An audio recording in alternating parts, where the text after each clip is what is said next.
La presse prend des accents dramatiques. Chaos sans précédent. Et pour Emmanuel Macron, l'hypothèse d'un adieu à l'Élysée. L'analyse est la même pour cet Italien. On dirait qu'Emmanuel Macron tient debout avec des béquilles. En Russie, sans surprise, les médias proches du pouvoir prédisent le pire. C'est l'effondrement du système politique en France. Ce n'est plus une crise politique, c'est une catastrophe. Mais en Allemagne, le ton des journaux est à peine plus mesuré. La crise en France s'aggrave de façon dramatique. Le pays s'enfonce dans le chaos. Et à Berlin, les habitants confirment.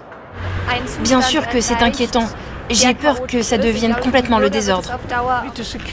Et ce n'est pas que la France, il y a plein d'autres exemples en Europe. En Belgique aussi, la crise du grand voisin inquiète. En tant que Belge, une instabilité en France pourrait être problématique pour la Belgique. C'est préoccupant. Moi, je trouve que la France, ça perd de son prestige.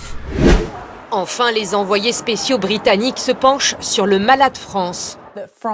La France doit faire face à des problèmes massifs. C'est le pays le plus endetté de la zone euro. Emmanuel Macron est de plus en plus isolé. La presse tabloïde affiche cruellement les visages des 4 derniers premiers ministres avec leur durée de vie à Matignon et vise enfin le président. Emmanuel Macron est un canard boiteux à court de solutions. Le coup de grâce, conclut sans pitié un journal conservateur.